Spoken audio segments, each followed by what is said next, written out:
बहुत बहुत धन्यवाद साथियों। सबसे पहले तो आप सबका यहाँ समय निकालकर आने के लिए शुक्रिया। जिस दल को सिर्फ 3.5% वोट मिला है, उसकी प्रेस वार्ता में इतने प्रेस के साथी आए हैं, तो ये दिखाता है कि कुछ तो काम हम लोगों ने सही किया होगा। हम लोग बिहार आज से 3.5 साल पहले व्यवस्था परिवर्तन के संकल्प से आए थे। एक ईमानदार प्रयास किया है और उसमें बिल्कुल सफलता नहीं मिली, ये मानने में कोई गुरेज नहीं है। व्यवस्था परिवर्तन के जिस अभियान को लेकर चले थे, व्यवस्था परिवर्तन की बात तो छोड़िए, सत्ता परिवर्तन भी हम लोग नहीं करा सके, लेकिन बिहार की राजनीति को बदलने में जरूर थोड़ी बहुत भूमिका हम लोगों की बनी है। तो हम लोगों से जरूर कुछ गलती हुई होगी, हम लोग के प्रयास में, हम लोग के सोच में, हम लोग के बताने के तरीके में जरूर कुछ गलती रही होगी कि जनता ने हम लोग को नहीं चुना है, जनता ने हम लोग पर वो विश्वास नहीं दिखाया। तो उसकी जिम्मेवारी जो है वो पूर्णतः मेरी है, प्रशांत किशोर की है, और वो जिम्मेवारी मैं 100% अपने ऊपर लेता हूं कि मैं बिहार की जनता को, अपने साथियों को, इस व्यवस्था से जुड़े हुए लोगों को, जिस प्रयास से हम लोग जुड़े थे, जिस प्रयास को करना चाहते थे, उससे उनका विश्वास उस पर मैं नहीं जीत पाया। हम लोग सामूहिक तौर पर हारे हैं और आत्मचिंतन का समय है, हम लोग भी चिंतन करेंगे। जो लोग जीत कर आए हैं उनको खूब बधाई। जनता ने अपने लिए अपना रास्ता चुना है, अपने लिए सरकार चुन ली है। अब नीतीश जी और भाजपा के लोगों पर जिम्मेवारी है कि बिहार में जिन बातों को लेकर वो सत्ता में आए हैं, बिहार में तरक्की हो, बिहार में भ्रष्टाचार से जो जनता जूझ रही है, भ्रष्टाचार खत्म हो, यहाँ पर लोगों के लिए रोजी रोजगार हो, और सबसे बढ़ के जो मुद्दा है पलायन का, बिहार से पलायन बंद हो। हम लोगों से जो गलती हुई है, जिन लोगों ने जन स्वराज के विचार पर इस सोच से इस प्रयास से जुड़कर एक सपना देखा था, एक उनकी सोच बनी थी, उनकी आशा की किरण जगी थी कि बिहार में एक नई व्यवस्था बनाई जा सकती है, उन सब के आशाओं पर, अपेक्षाओं पर, उनके सपनों पर खरा नहीं उतरने के लिए जो दोष है वो मेरा है। इसलिए मैं आपसे विनम्रता से आपसे माफी मांगता हूं कि मैं आपके सपनों के आधार के अनुसार, आपके सोच के अनुसार वो व्यवस्था बनाने में नाकामयाब रहा हूं। और प्रायश्चित के तौर पर मैं आज से 2 दिन के बाद 20 तारीख को गांधी वितिहरवा आश्रम में जो रास्ता गांधी जी ने बताया है, मैं अपने लोगों को, बिहार के लोगों को ये नहीं समझा पाया कि किस बात पर उनको वोट देना चाहिए, क्यों उनको नई व्यवस्था बनानी चाहिए। तो प्रायश्चित के तौर पर मैं अपने से वितिहरवा आश्रम में 1 दिन का उपवास, मौन उपवास रखूंगा। जो भी जन स्वराज के साथी हैं वो जहां पर हैं वहां, अगर वो समझते हैं कि हम लोग के प्रयास में, सोच में जो कमी रह गई, उसको सुधार के लिए प्रायश्चित के तौर पर हम लोग 1 दिन का सामूहिक उपवास रखेंगे। मैं खुद वितिहरवा, गांधी आश्रम वितिहरवा में रहूंगा, 24 घंटे का एक उपवास रखेंगे। गलती हम लोगों से हुई होगी, कमी रही होगी, लेकिन हम लोगों ने कोई गुनाह नहीं किया है। गलती हो सकती है, गुनाह नहीं है। वोट नहीं मिलना गुनाह नहीं है।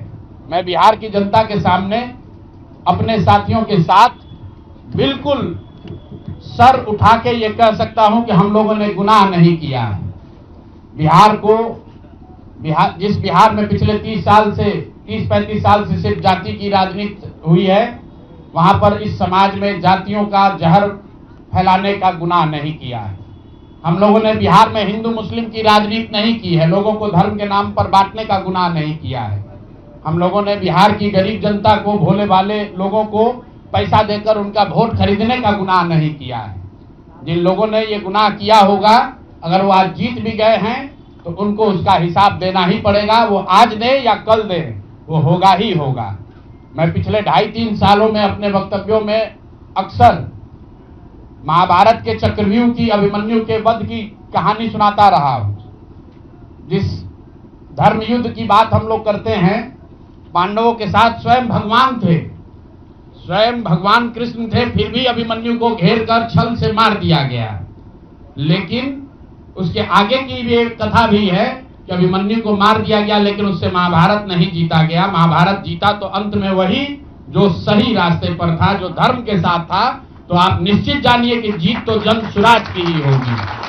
आज जरूर धक्का लगा है और उसके लिए जो कुछ भी कमी है उसको सुधारा जाएगा और उतनी ही ताकत से फिर खड़े होंगे। अगर आप ये कुछ लोग ये सोच रहे हैं कि मैं बिहार छोड़ दूंगा, तो आपका ये भ्रम है। अंग्रेजी में एक फ्रेज है, you are not defeated till you quit.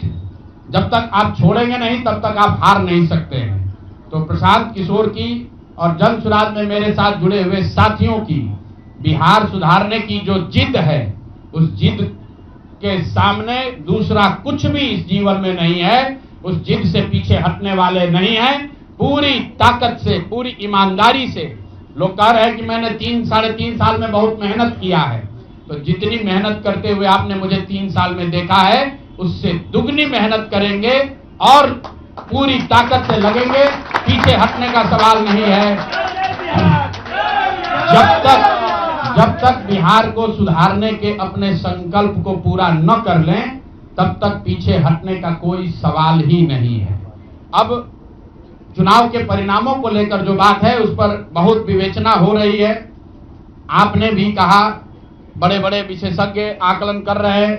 कोई बता रहा है कि पैसे से जीत लिया गया, कोई बता रहा है कि लालू जी के डर से ध्रुवीकरण हुआ इसलिए जीता गया। कुछ लोग बता रहे हैं कि जातियों की बात अभी पूरी तरह खत्म नहीं हुई। मैं यहाँ चुनाव के विश्लेषण के लिए नहीं बैठा हूं, लेकिन एक बात तो बिल्कुल स्पष्ट है कि पहली बार स्वतंत्र भारत के इतिहास में और खासकर बिहार में पहली बार ऐसा हुआ है कि कोई चुनाव जिसमें सरकार ने करीब करीब 40,000 करोड़ रुपया जनता के पैसे को खर्च करने का वादा किया है। और मुझे लगता है कि वही एक कारण है जिसकी वजह से एनडीए को इतना बड़ा बहुमत मिला है। मैं सिर्फ आपके ध्यान में लाना चाहता हूं कि 10,000 रुपए की बड़ी चर्चा हो रही है। लोग बता रहे हैं कि 10,000 पर लोगों ने वोट बेच दिया। बिल्कुल नहीं है, ये बात सही नहीं है। मेरा आज भी ये यकीन है कि 10,000 रुपए के लिए बिहार के लोग अपना वोट, अपना बच्चों का भविष्य नहीं बेचेंगे। अगर 10,000 रुपए को आप जोड़िएगा तो प्रतिदिन 5.5 रुपया हुआ। 5.5 रुपये में कौन अपना वोट बेचेगा? लोगों ने 10,000 रुपए के लिए सिर्फ वोट नहीं बेचा है। आपको देखने, जानने, समझने की जरूरत है।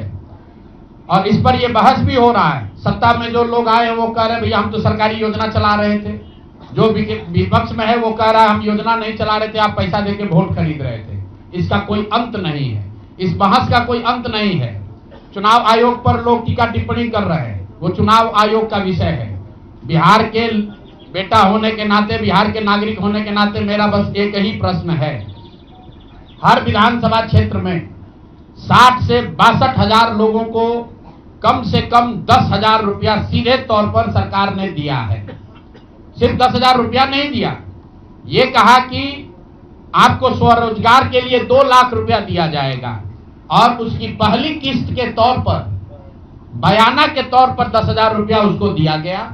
और पूरा सरकारी तंत्र लगाया गया लोगों को यह बताने के लिए कि अगर आप एनडीए को वोट देते हैं तो आपको 10,000 रुपए के साथ साथ आने वाले 6 महीनों में 2 लाख रुपए तक की सहायता मिलेगी।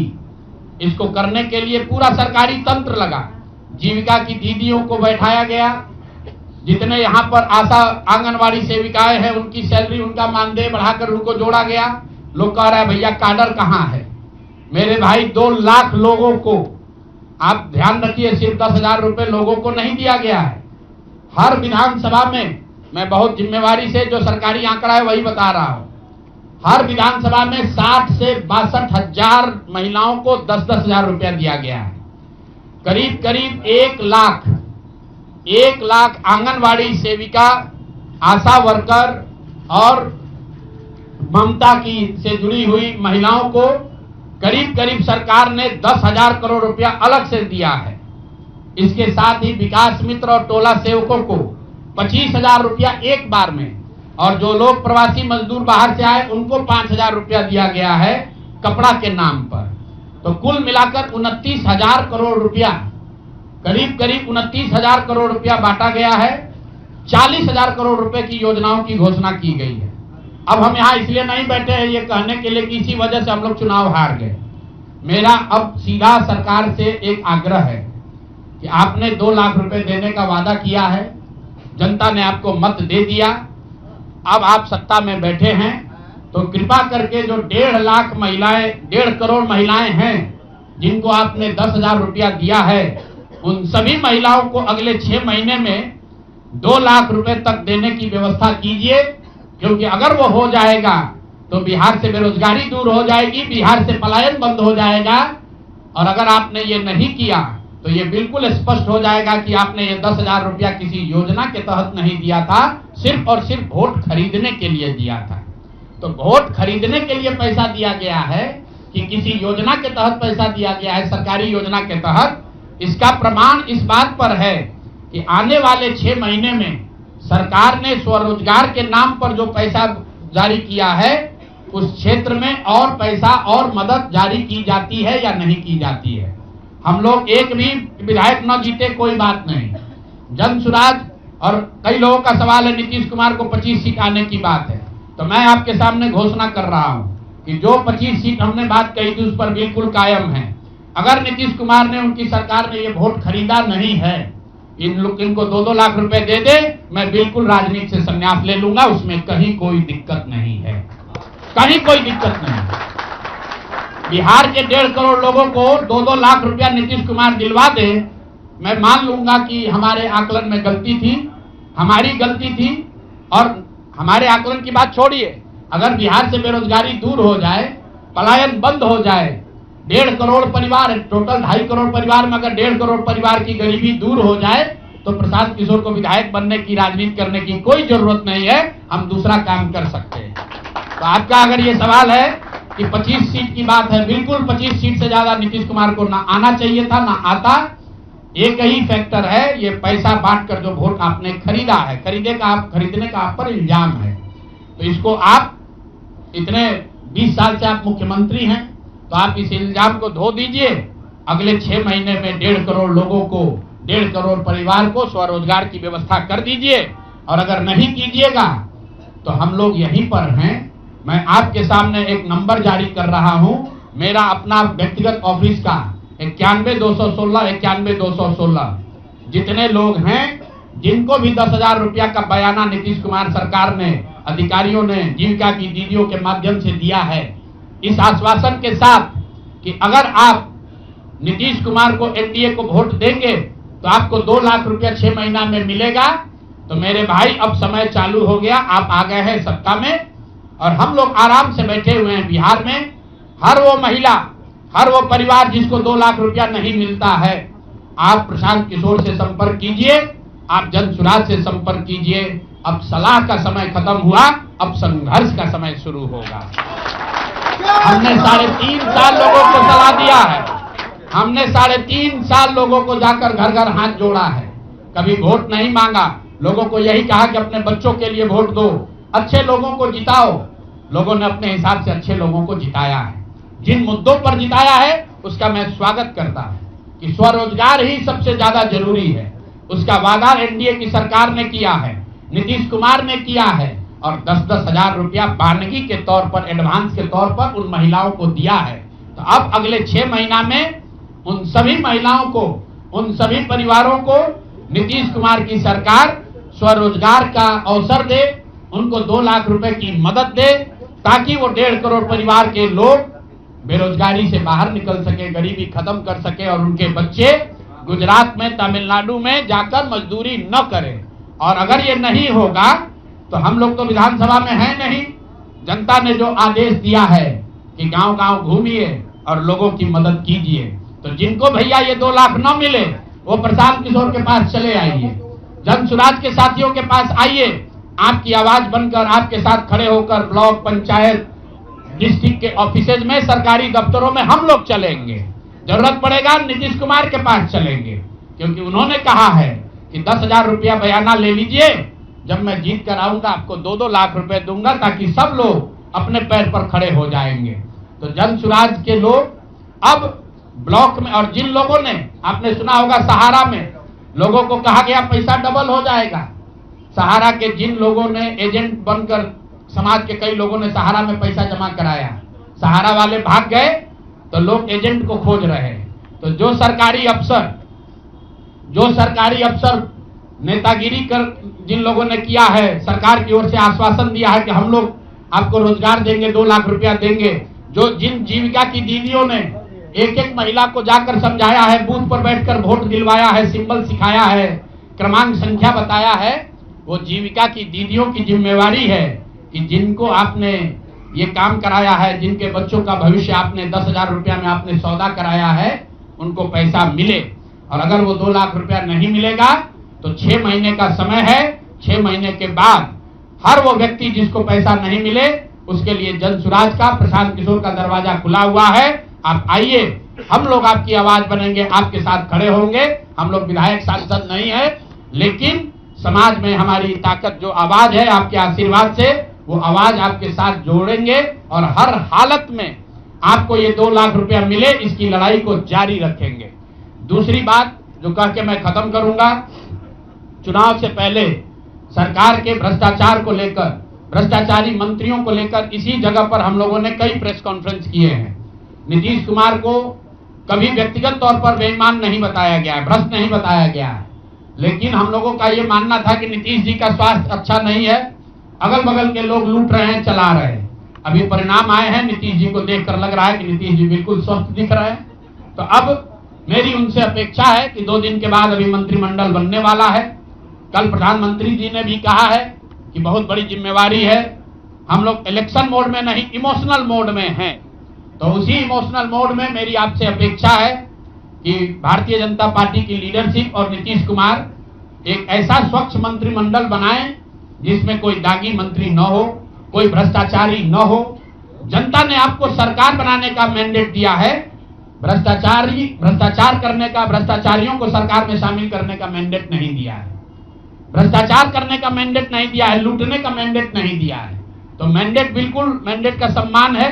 जनता लोकतंत्र है, जनता मालिक है, जनता ने जिनको सत्ता में बैठाया है वो सत्ता में बैठे, लेकिन सत्ता में बैठकर लूटने का मैंडेट जनता ने नहीं दिया है।